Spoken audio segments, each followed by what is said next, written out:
On this episode, we chat with Gary Butler, aka the Roaming Cook, to learn more about street food on the other side of the river here in Thonburi. So if you ever find yourself in Bangkok's Brooklyn on an empty stomach, you'll love this episode of the Bangkok Podcast.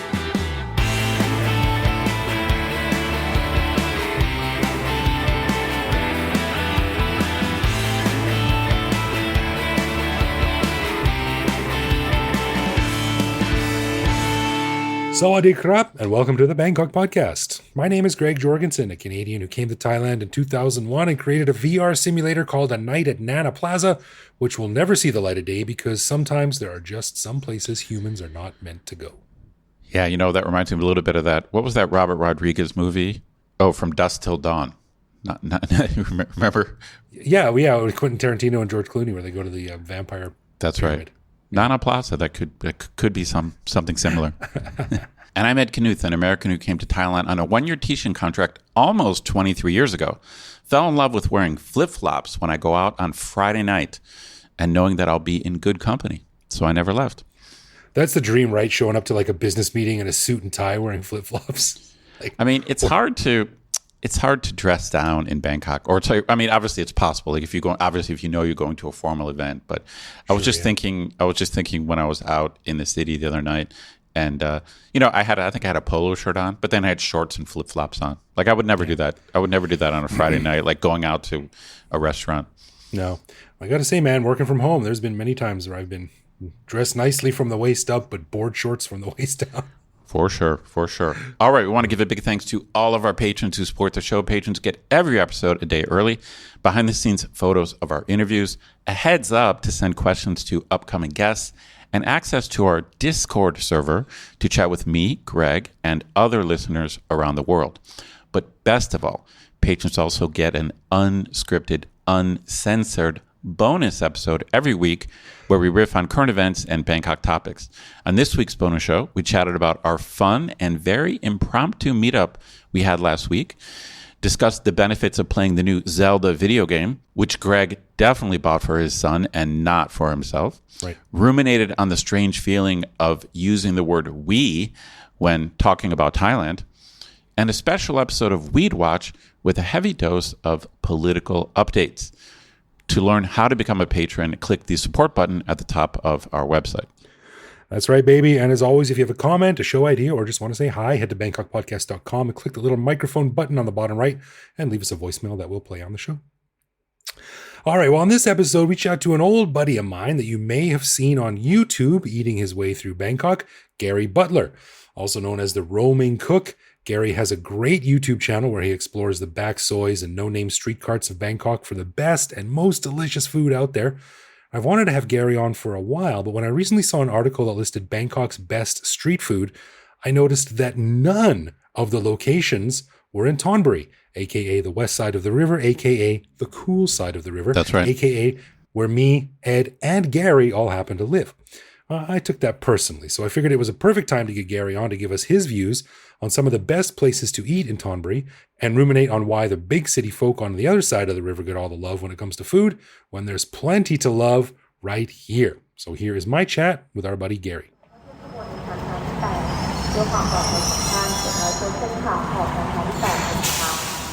Well, we are sitting down here with my buddy Gary Butler from the Roaming Cook. Gary, welcome to the Bangkok Podcast. Thank you for having me on, Greg. It's been a long time. It has. It's funny how we met, actually. We met because of the podcast, because I don't know if you remember, but it was, 5 years ago now. It must have been 2016, because me and Evo were doing a food tour with X-Peak. X-Peak, yeah, and they'd invited me on, Yeah, and we did a show about rediscovering Bangkok as a tourist, even if you live here, and doing the tourist things, which sometimes, provide some fresh insights into the city, Yeah. and that's where I first met you. And Evo was doing it then, wasn't he? Yeah, that was season 2. Wow. And this is season 6. I could even tell you where we went to eat. I bet you could. I just remember we stopped in Paklong Talat and had some flour salad or something. We did. We had some satay down on Tar Dindeng. Oh, we went to, down by close to where J5 is now. We had the gang song. In a very, very famous restaurant. I can't believe I've just forgotten the name of, but Well, yeah, well, I do not like Gang Som. I would You think don't? no, I think it's awful. I don't get it. Oh, really? Yeah, yeah. Okay. I was one of the only ones there that night who didn't understand it. But we're not here to talk about what happened in 2016. So so you have this really interesting, really well done YouTube channel where you travel all around the town and you do all these different samplings and stuff. You and I just went and picked up some Indian food real quick, and everyone seemed to know you in the restaurant, so your face is familiar. So tell us a little bit quickly before we get into the meat of things. Like, who are you? Where do you come from? And how did this whole thing start? All right, so I'm from northwest London, suburban northwest London, not far from Wembley, for anyone who doesn't know London, just where the National Football Stadium is. I live not too far from there. I'm actually a house painter by trade, so I used to paint houses. I used to have a house painting business for years. My dad did it, my granddad did it. Yeah, one day I thought I'm not doing this anymore after 18 years. And I started back in 2015, I think, I started a food blog, which was Thai recipes. I started that from London because no one was doing it at the time. Okay. Which is where the roaming cook comes from. So many people say, why are you called the roaming cook? You don't cook on your channel. But it stuck from that, and I haven't really got rid of it yet. So, yeah, so I had a blog for a little while back when people used to read, back in 2015. I remember those days. It sounds funny now because the videos, I started doing sporadic videos, but they were to send people to the blog. I know that now that sounds counterproductive because now you have stuff to send people to the videos, right? Yeah. But even going back, like 7 years ago, video wasn't that big. I think you only had really like Mark Williams doing what I was doing. So, yeah, so it kicked off then, and I was sort of toying with it for years. And then when the pandemic kicked in, I started taking it a bit more seriously, and it kind of kicked off from there. So. That's awesome. That's awesome. And I'm having a bit of trouble reconciling the timeline here because you look about 28, but you ain't. I ain't. No, definitely not. 39, coming up to 40. I'll be 40 in May. Damn kids. Well, that's really cool. And the reason why I thought you'd be the perfect guy to have on here was because of a story that came out a few months back in The Eater, which is a website of not insubstantial renown. I don't know how big they are, but they did a story called like the top restaurants you must try in Bangkok, and 0 of them were in Thonburi, which is where I live. It's where you live. Yeah, and I've now blocked the website and blocked them off my social media. Yeah, and I mean, I get it. There's great restaurants all over Bangkok, but to have 0 of them be in Thonburi, and I got to say, I took offense to that. Yeah, Thonburi's a great little hood. And so I wanted to talk to you about that. So what have you learned from exploring Thonburi and this side of the river? Well, the reason I love this side of the river so much, and for anyone that doesn't know and doesn't watch my channel, which is probably most of the people listening to this, I am predominantly in Thonburi. If I'm not in Thonburi, then I'm in the old town, and I might occasionally head to Ceylon, and that's like a sort of force field. I don't go past that really.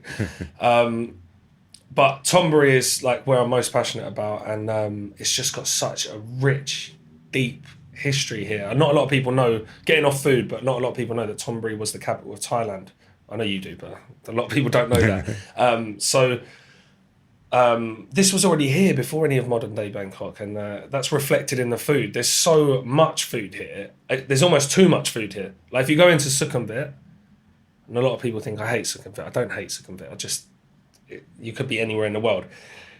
Yes, there's decent Thai food there, but you kind of have to look for it, and you're like, there's a decent place I know in Asok, and then I've got to go 2 stops on a BTS up to Phrom Phong, and then or whatever. Whereas here, I mean, it's everywhere. There's too much food to try it. So it's a constant food adventure for me. I'm like a kid in a sweet shop. You don't look like a kid in a sweet shop. You're sort of like shaped like an upside down triangle. Another area I'm jealous of. But it's funny because you're right. Thonburi was the capital. They founded the capital here, and then when the King Rama I became king, he was like, on the west side of the river, this won't do. We've got to be on the east side of the river, and he moved it across to where the Grand Palace is now. So that's the history. But as a result, there's still a lot of really old neighborhoods and soys and shops that have been here for hundreds of years. So that's really, really good to explore. There's a lot more small little rabbits' dens of back soys here to explore than there are over across the river. 100%. And this street as well. I mean, I was just about to say that Thonburi doesn't really change. Like, I know people who've lived here since the 1970s, and they say the reason they come to Thonburi is because it reminds them of when they got to Bangkok before. Yeah. It hasn't really changed, but obviously this street that we're on now, Charan Nakhon, has changed because you've got Icon Siam popped up. But even still, there is still countless amounts of restaurants that have been here 40, 50, 60, 70 years. And like you say, if you get off the back streets, like I did a live stream the other day, and I used my live streams like a little reconnaissance mission. Okay. To see where to do good videos and stuff. And I've gone down, I got off at Krung Thonburi BTS station and I cut down the alleyway that's by the station because you can take it all the way around onto... Right, the one that comes back down to Charanakon. Yeah. Yeah, right. And down one of the little back, I took a side street I hadn't taken before, and there was a little shop there, really, really busy, and it was just a tiny little shop house. It was actually wall-to-wall pictures of the King, just playing the Beatles and selling noodle soup. And I asked them, and they said, yeah, it's been running for like 100 years. Wow. You know, then that's funny because that's the old rule, right? Go to where the locals go to where the Thais eat. But over here, there's not a ton of foreigners walking around off of the main drag. So the likelihood of you finding a place that's wall to wall packed with local Thai guys and people is much higher than it is on 9 out of 10. Yeah. But another thing, going to that, I'm off topic now, but people used to say like, oh yeah, just go and eat where the locals go, right?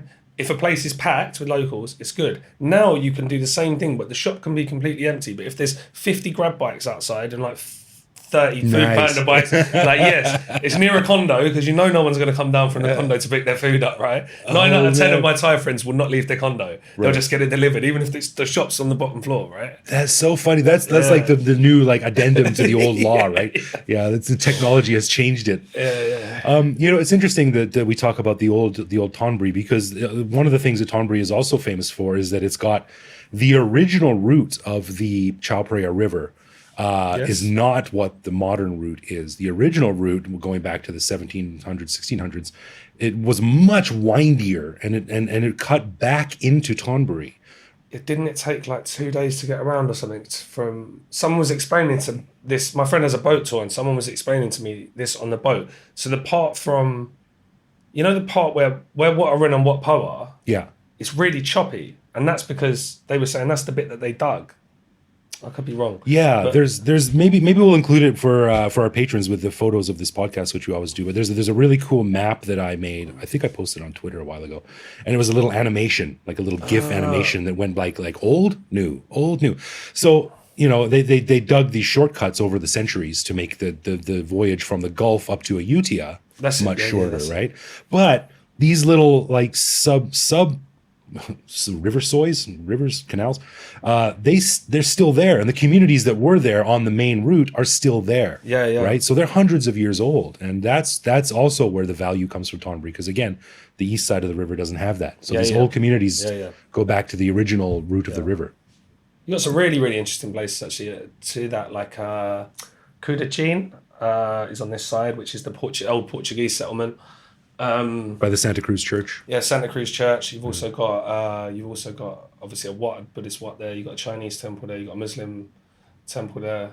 So that's a real melting pot. Actually, it's quite interesting because you've got you've still got some people doing the Portuguese fusion food. Like the little cakes and stuff. But there's actually whole dishes like stewed pork dishes and stuff that would have directly come from the Portuguese, which is pretty cool. But you've got, like you say, those communities are everywhere over that side of the river, and that's where I spend most of my time, in those sort of canal side, Klong side communities. Right. Like there's one, Wat Naklang is another one that I spend a lot of time in. Okay. Yeah. We just did a show recently about the Chang and Eng bunker, the Siamese twins, and the guy that discovered them, the Scottish guy that sort of discovered and exploited them and took them to America.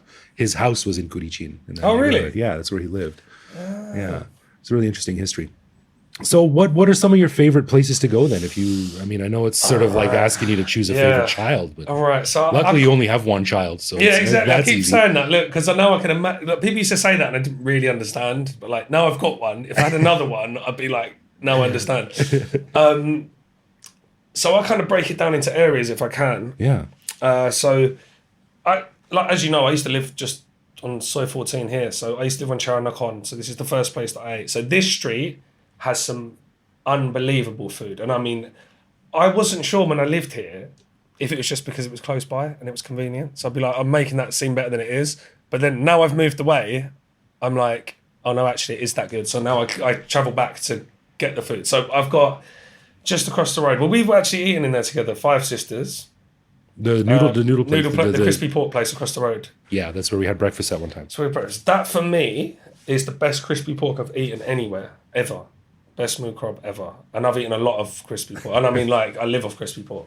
So that's the best one. Staying with the crispy pork theme, if you carry on walking down on the same side of the street towards Icon Siam, just past there's a place called The Lighthouse, which is a condo. Yeah. It's not on that little row of shops. It's the next row of shops. There's another one, Guay Jab, but it's a different type of Guay Jab because they sell it in Five Sisters. This is Guay Jab Nam Kon, which is dark rolled noodle soups. It's the little fat rolled up noodles. Uh-huh. And it's got like a 5 spicy kind of taste to it. But she also does crispy pork, crispy deep fried garlic on top as well. Ooh, nice. And some like fermented chili sauce. It's unbelievable. Next door to that, you've got Naisorn stewed duck, pet palo, which is, again, one of the best I've had. Oh yeah, the palo stuff is really Yeah, good. My yeah. mother-in-law makes kai palo. And Oh, yeah? Yeah, you know what it reminds me of? What is it? It reminds me of like... Dr. Pepper. I can kind of see it, but it reminds me of back in the day in Christmas when I was younger. I would go to my grandma's house and she would have oranges with Cloves stuck in them, and it because you've got the cloves. Like the 5 spicy taste is so close to what we would have had at what we have at Christmas. Uh-huh. I guess the reason we have those spices in Christmas pudding and stuff in the West is because it was seen as like spices were seen as like a aristocratic thing, yeah. which is also I found out why they were obsessed with curry powder in Thailand. Really? Because it ties into when England had colonized India and like sort of, I don't know, anglicized curry powder, because curry powder is not a thing, right? It's garam masala. Mm-hmm. But the generic curry powder that we get, that was seen as like a royal thing. So like I think maybe Rama 4 was obsessed with England. Rama 5 was it? Rama Obsessed 5 was with- big. He did a lot of touring in the Right, so they were obsessed with curry powder. And actually, you know when you get pongale, the stir-fried curry powder, Pongkale, yeah. the number 1 Thai curry powder is made in a random northern English town. If you read the back of it. Really? No Thai people even know that. I show them like that. Wars, W-U-R-G-H. You can't get it in England, but it's made in England, yeah. No way. Oh, Yeah. that's fascinating. But sorry, going back to it, yeah, so that's the same spices. That's why it's so reminiscent when you have palaw, because you've got like the cinnamon, the star anise, the cloves. Right. It's like that. Yeah. I think the only thing in fire spice we wouldn't have is fennel, maybe? Fennel in Christmas stuff. Like mulled wine, it's got the same sort of... Yes, Spices, exactly. Yeah. I've gone really off tangent there. No, I can't man, remember we what your original encouraged- question was. No, this is the original question. I All want to right. know where these good places are. Okay, so this I could just keep going with this street until... Yeah, this is Charonakan. This is the one that runs basically, parallel to Charon Krung, but on the other side of the river. Exactly. Walk past... Just keep walking until you've passed Icon Siam now, right? Yeah. There used to be a really good market called Klongsan Market. Right? R.I.P. Yeah, I miss that place. Yeah. So, but most of the sellers, the food sellers, have moved to. There's like, I don't know if you remember this. So, you had the market going down to the river.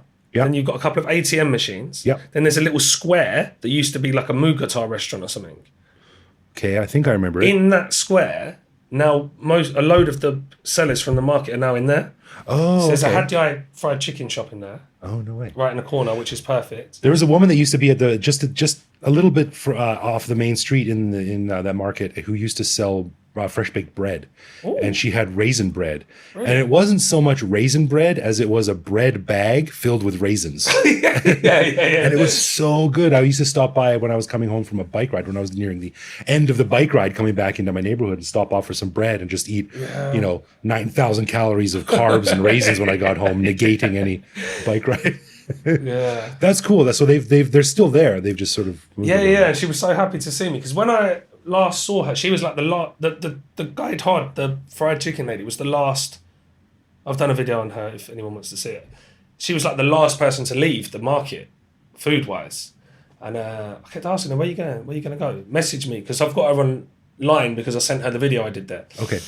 She obviously didn't, and then she didn't tell me where she was going either, so I didn't even know she'd moved next door. Oh. It was just about, I don't know, 6 months later, I walked in there just because I was doing a live stream and I saw her in the corner. She's like, yeah, welcome back. And I'm like, why didn't you just tell me you were moving next door? So you got that place. And then there's another road called Ladya, which runs up to Wan Wien Yai. Wan Wien Yai, not the BTS station, but the actual roundabout. That road is packed. That is like, if you could drop me in any street in Bangkok, like say, look, you've only got one day here, we're going to throw you out of a helicopter. I don't know why I'd have to be thrown out of a helicopter, but you've got to go parachute, and you've got to get some street food. That's probably where I'd go. Yeah, that's the one that goes. It's like a direct line from Wong Wan Yai, the traffic circle, right down to the old market. That's the one. I think that's also where the extended purple line is going to run as well. Oh yeah. If you look at my transit map that I did years ago, and I sort of predicted and looked at all the old maps of where the trains will go. Yeah, I think it's going to go straight down that street, but I'm not exactly sure because it's going to meet up with the red line, which comes from the Thonburi train station. Yes. Right. Yeah. Anyway, we're getting off topic, but that's great. That's a really cool old neighborhood too, and that's been there 100 more years. Yeah. Wan Wien Yai was the first place we stayed when we got here because I didn't want to like pull the trigger on a year's contract for a condo, right? So we was Airbnb-ing it around there. So that was the first market I went to, and I was like, and first area I went to, so I'm thinking, this is the first prolonged amount of time I've spent in Bangkok. I'm thinking, all of Bangkok must be like this. Because I've been to Bangkok loads of times, but like Khao San Road and stayed in the city. I'm like, this side of Bangkok must all be like this. There must be this much food everywhere and stuff. And it was only when I had been here a while and visited other places that I was like, oh, that's not... This is a particularly good area for like food. It's dense, right? Yeah, it's dense. Yeah, everyone's so friendly, and I think they still have. Although there's a lot more foreigners this side of the river now than there used to be, and staying in those kind of areas as well, because a lot of them have like Airbnb'd it, like turned their parents' shops into hostels and stuff like that. Hip little places. There's still much more. They still haven't been like, I don't know, jaded by tourism like in Sukhumvit. We'd been to England and we came back and they were still. It was the day before they stopped the test and release stuff. I woke up really up like 5 a.m. or something. So I was like, I'm going to go out and just have a chat with some people on the street and get some food. And everyone was really, really off with me, like all the Thai sellers and stuff on the side of the road. Then I was like, in my head I'm thinking, they probably think I'm still out from last night. They just see another. I just look like another foreigner that's been to Nana Plaza, just like walking around like, let's like whatever. Do you want a sausage or not? Like, or just go away. Right. So, but over this side, they haven't been sort of like jaded, corrupted by that. Like we talked about this in our recent interview with Richard Barrow, but we talked about how that constant turnover of often clueless, angry, short-tempered foreigners, dude, that must get to you after a while, exactly. And it must taint the way you deal. Of course. Like that old quote from Clerks, like I love this job, but I hate the people. Right? But you're right, and that's another reason why Thonburi is slightly unique, is because it doesn't have that saturation of foreign, invasion or gentrification or whatever you want to call it. Because even when I see other foreign tourists where I live, I'm like, I almost want to say, you lost. Like, you okay? Do you need help getting in? A lot of them say, we'll point and say, we're just staying here because of your videos. Are you the famous Gary from that YouTube channel? Let me ask you a question about Indian food too, because I have to admit, Indian food is my all-time top cuisine, even more than Thai food. Okay. I've announced it publicly now, and I expect to be flogged. But we did a show a while back with the editor of Masala magazine. I forget his name right now. Sorry if you're listening, sir. Really cool guy, and he was saying how there is the tradition of the old, like the Indian community in. On the other side of the river, which is Pahurat. Yeah. But he said there's another Indian community on this side of the river, in the Thonburi side. Do you know anything about that? Bangkok, which is like by Wan Wien Yai, it's the next thing. There's okay. Indian. I don't think I've explored that area. It's weird, right? Because when I first got... I'm completely going from one thing to the next now. When I first got here, and I'd be talking about Indian food, like my Thai friends would be like, oh, no, we don't eat that. I don't like the smell of cumin, or something like that. And it's like... And there was nothing really about. And then I'd say, like, in the last, 2 or 3 years, especially around that area in Thonburi, they're popping up everywhere. Like, Indian restaurants are popping up everywhere. And I think it's like the younger generation cooking their grandparents' food or something like that. Do you know what I mean? There's a few that are just, like, that have always been there. But there's a lot that have just been popping up sort of recently. But talking about Indian food, so where I'm from, well, I said Wembley, where I live near Wembley. I'm from a town called Harrow. So the demographic in Harrow is about 75% from the Indian subcontinent. So we've got the largest, we used to, I don't know if we still do, have the largest population of Sri Lankans outside of Sri Lanka, Pakistan, Bangladesh. So like where I'm from, I can walk out onto the main road like this, and it's like, just like this, but all Indian food. So like Indian sweets, I can go South Indian food, North Indian food. The Indian food that we tend to get in Bangkok tends to be the same. It all tends to be the same dishes in the way that we'd get Thai food in the West, or how we'd get British Indian food is like its own cuisine. Yeah, it's a national dish, right? Indian curry house food is kind of the Indian food that we have here, not like that sort of grandma's just home cooking sort of thing. Is it sort of like how Chinese food in America is totally different from Chinese food in China? Yeah, but then someone told me an interesting story. I'm not sure if this is true. That back where they are in Mumbai, because so many chefs went like abroad, say to England, they've now brought the quote unquote fake Indian food, the British Indian food, back and now selling it as upmarket hotel Indian food in India. So it's like people say, chicken tikka masala is not a real dish, but apparently they're selling it in hotels now in India. It's like, so when does it become an authentic Indian dish, right? But I'm not sure how true that is, but I thought that was quite an interesting story. We'll see. I'm going to Delhi next month, so we'll see. Oh, right on. That's funny because a few seasons ago we had our friend Pai Lin from Hot Thai Kitchen. Yeah. Oh yeah. You had her on, yeah. Yeah. She's great. I'll message her and tell her I'm okay and to reply to my messages. She's super funny.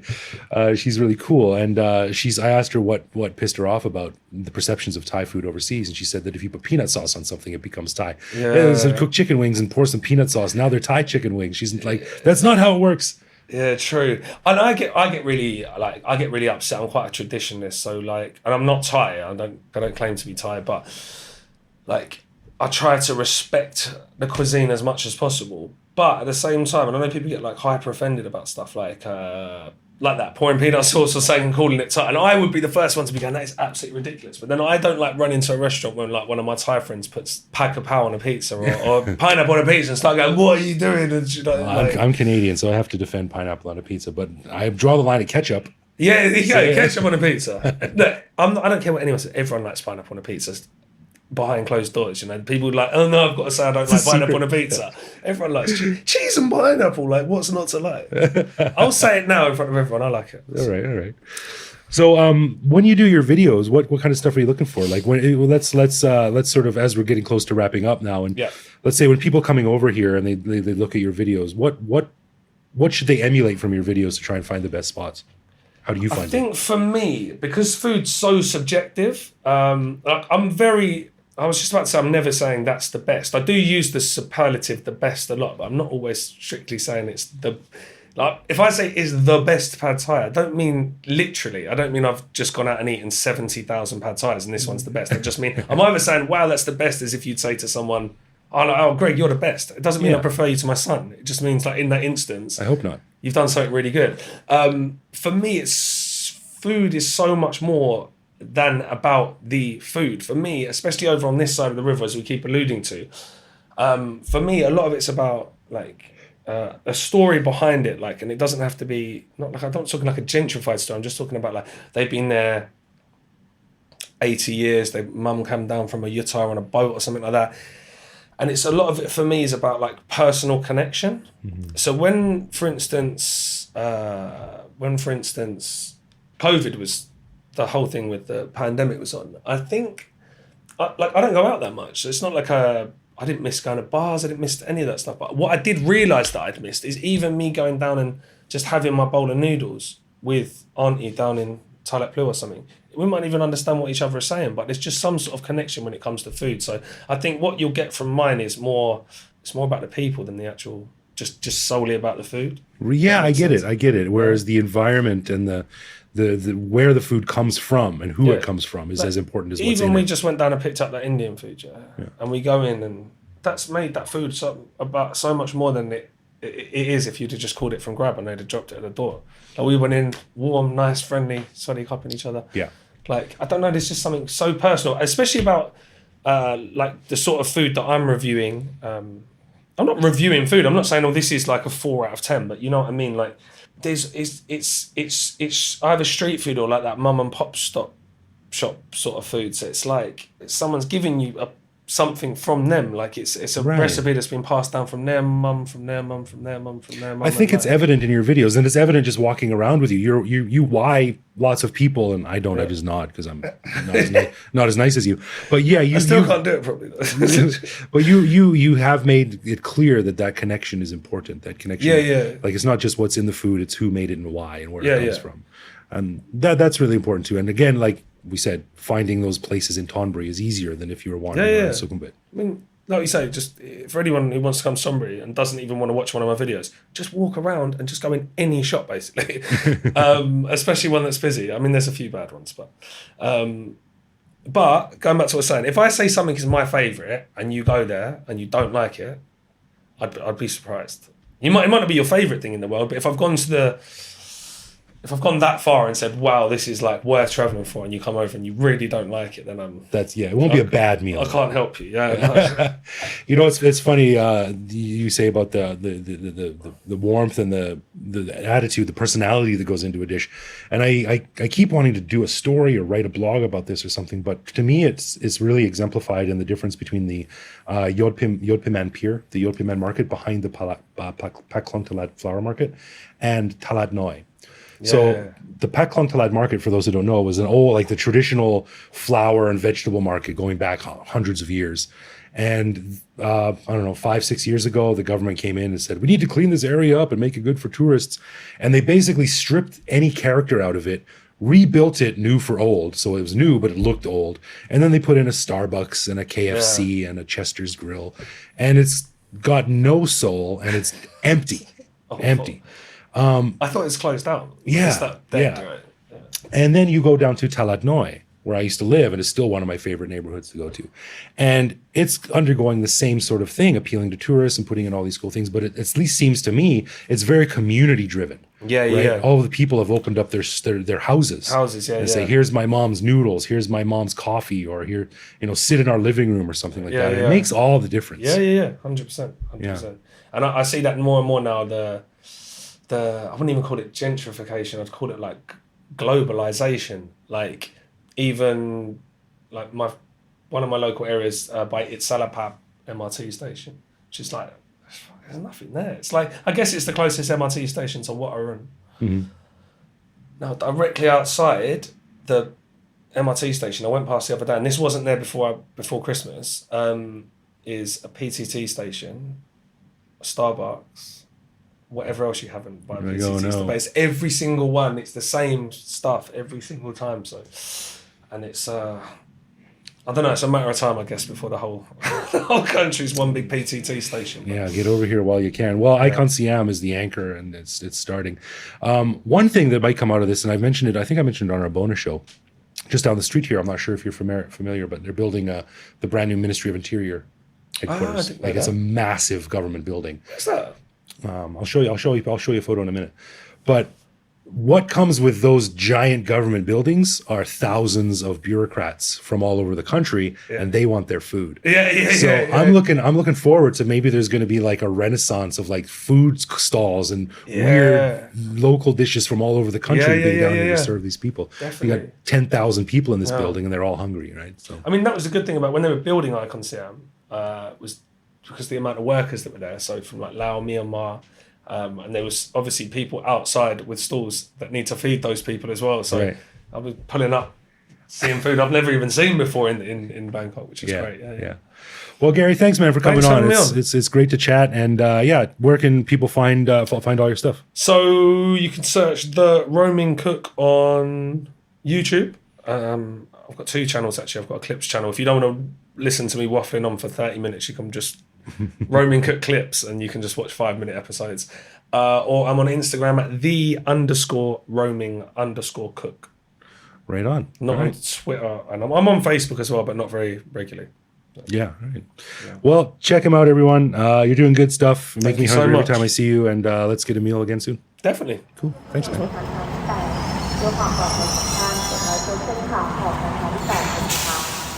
Man, I hate to admit this, but I basically did not know this guy existed.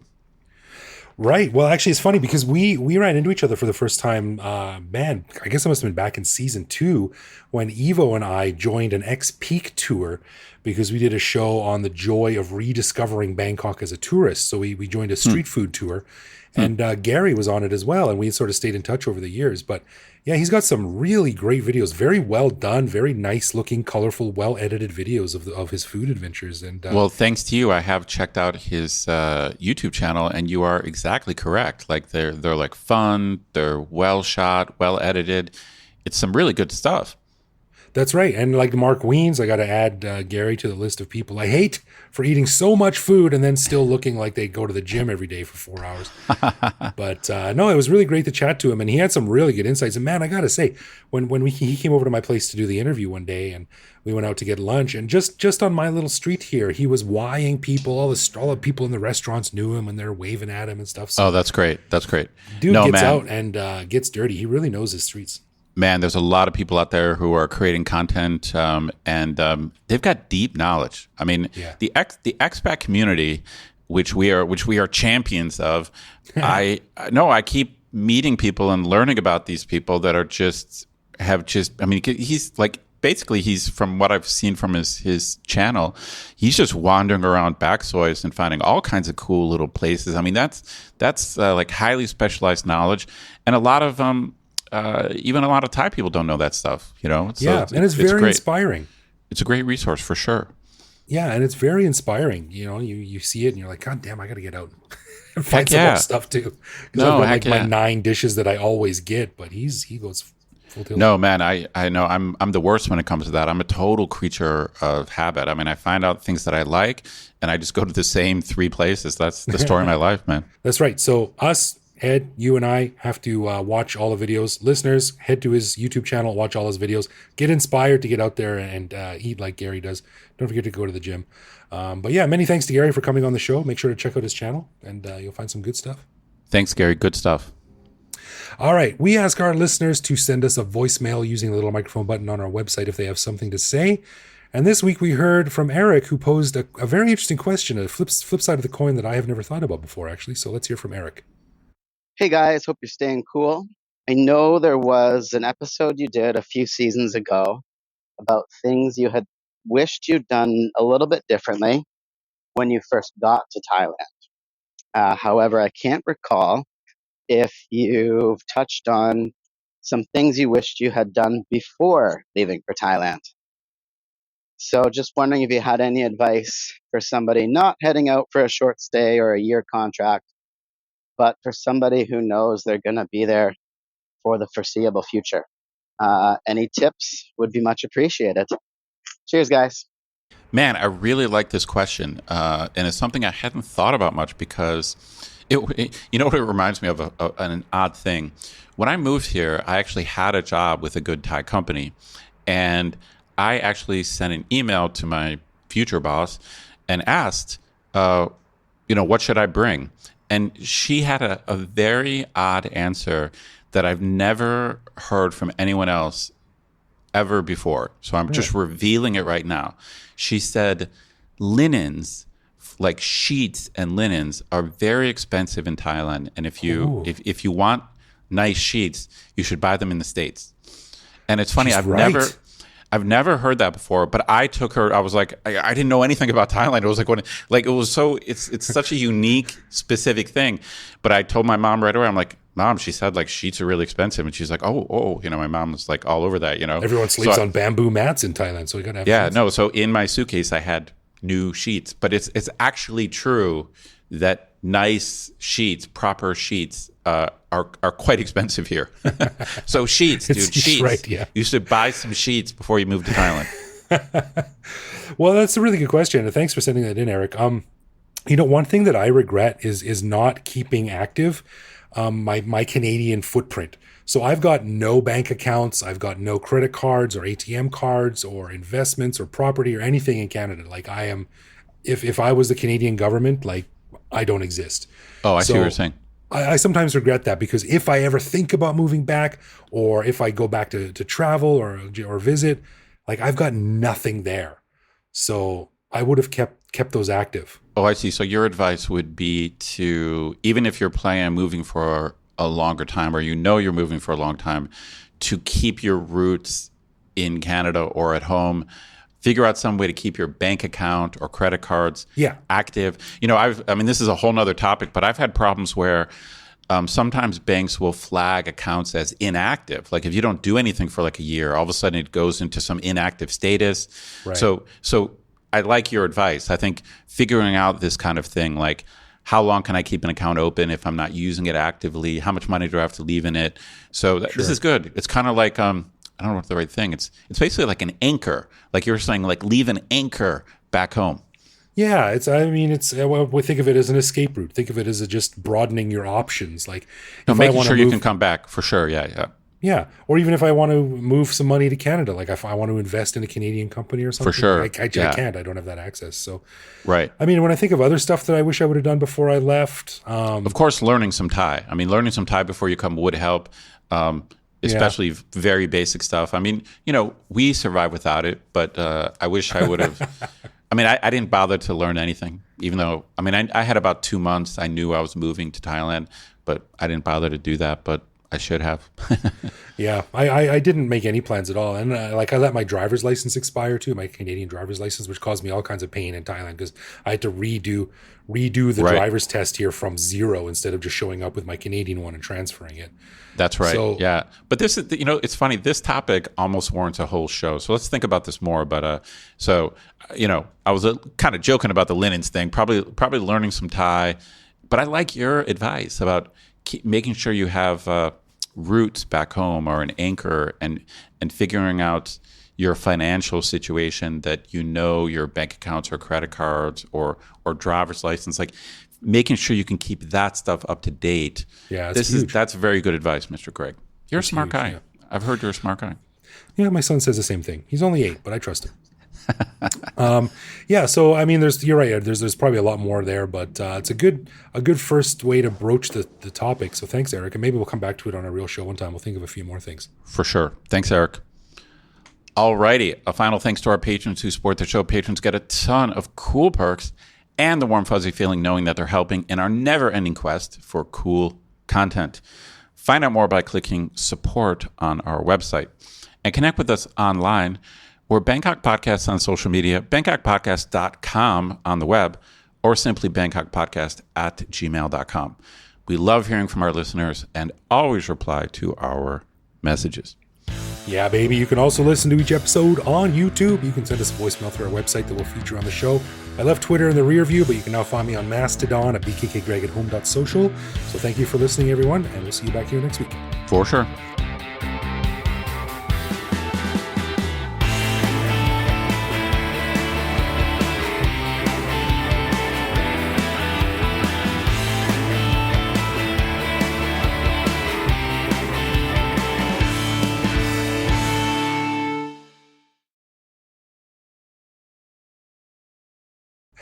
So you can explain that to your son sometime. Okay, I'll tell him that. Hey, let's talk about Crash. Actually, let's talk about this Dave man. Uncle Ed wanted to talk about Crash Into Me. Actually, I did play the AC/DC song "Big Balls." Oh, you did? Yeah. Like he kind of got it, but I think he got a bit bored of the song. I'm ever upper class, high society, God's gift to ball, and I'm like, balls are your dances, but also like the ball. And he's like, yeah, that's very funny, Dad. All right.